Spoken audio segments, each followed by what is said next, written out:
তোমরা সবাই আমাকে খুবই স্বার্থপর মনে করছো। কি বলবো তোমাদের, বলার মতন ভাষা আমি কিছুই খুঁজে পাচ্ছি না। তোমরা কেন আমাকে এইভাবে বলছো সবাই? আমার খুব কষ্ট হচ্ছে যে আমার শাশুড়ি মাকে নাকি আমি ফেলে রেখে চলে এসেছি। আরও বলছো যে আমার শাশুড়ি মায়ের কেউ নেই আমি ছাড়া, আমার ছেলে ছাড়া। কিন্তু না, এটাও তোমরা ভুল জানো। আমার শাশুড়ি মায়ের ছেলে আছে, আর একটা বড় ছেলে, বৌমা, নাতি, মেয়ে আছে, সবাই আছে। শুধু ছোট ছেলেটাই চলে গেছে তার জীবন থেকে। কে বলেছে আমি আমার মা শাশুড়ি মাকে ফেলে রেখে চলে এসেছি? তোমরা অনেক অনেক বাজে কমেন্ট আমার সঙ্গে করছো। এমনকি তোমরা এটাও বলছো যে আমি যেমন বুড়ো মানুষটাকে কষ্ট দিয়েছি, আমার ছেলেও ঠিক আমাকে এরকম কষ্ট দেবে। তোমাদের দুটো হাত জোর করে অনুরোধ করছি, তোমরা এই সমস্ত কথা আমাকে আর বলো না। জীবনটা কষ্টে কষ্টে আমার শেষ হয়ে গেছে। স্বামীটাকে নিয়ে এত বছর ছুটেছি, তখন আমি ফেলে রেখে আসতে পারতাম অবশ্যই আমার স্বামীকে, আমার শাশুড়ি মাকে। কিন্তু আমি কোনোদিন ফেলে রেখে তাদের কাছ থেকে আমি আসিনি।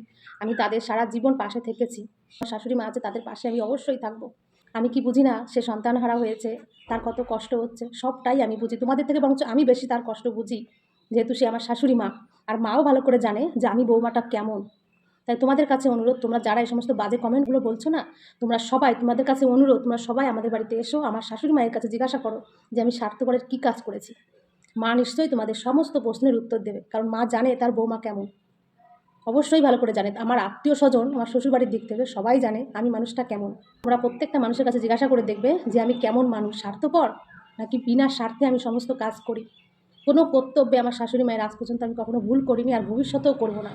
আর আমার ছেলের কথা বলছি আমি, তোমরা সবাই জানো যে আমার ছেলে প্রথম থেকে, ছোট্টবেলা থেকে বিরাটিতে, মানে আমার শ্বশুরবাড়িতে থাকতে পছন্দ করে না। কারণ ওখানেও মানে বদ্ধ ঘরে থাকতে ওর ভালো লাগে না।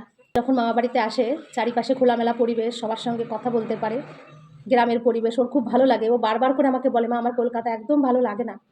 আমার শাশুড়ি মাও সেটা ভালো করে জানে। তো সবাই আমরা জেনে শুনেই, আমার শাশুড়ি মায়ের সিদ্ধান্তেও সবাই জেনে শুনে আমার ছেলেকে এখানে ভর্তি করা হয়েছে। কারণ আমার ভাই এখানে টিউশনি পড়ায়, অনেক ছাত্র তার আছে, সে অনেক টিউশনি পড়ায়। আমার আমার কষ্ট হবে টিউশনির টাকা ওখানে ম্যানেজ করতে। তাই ভাই, মা বাবা সবাই বলেছে, আমার শাশুড়ি মাও বলেছে যে এখানে ছেলেকে ভর্তি করতে। তো সেই জন্যই তাড়াতাড়ি সিদ্ধান্তটা নিয়েছি। বিশেষ করে 9-এ আমার ছেলে উঠেছে, ওর রেজিস্ট্রেশন করানো হবে। তো সেই জন্য তাড়াতাড়ি আরও ভর্তি করা হয়েছে রেজিস্ট্রেশনের জন্য।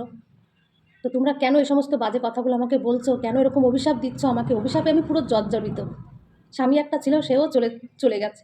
এখন ছেলেটা আছে, তোমরা এরকম করে বলছো তোর ছেলেও তোকে এরকম করে ফেলে রেখে চলে যাবে। কেন বলছো? বিনা কারণে কেন আমাকে সব কথা বলছো? এটা ঈশ্বর জানে আমি কি করছি কি না করছি, সেটা ঈশ্বর জানে।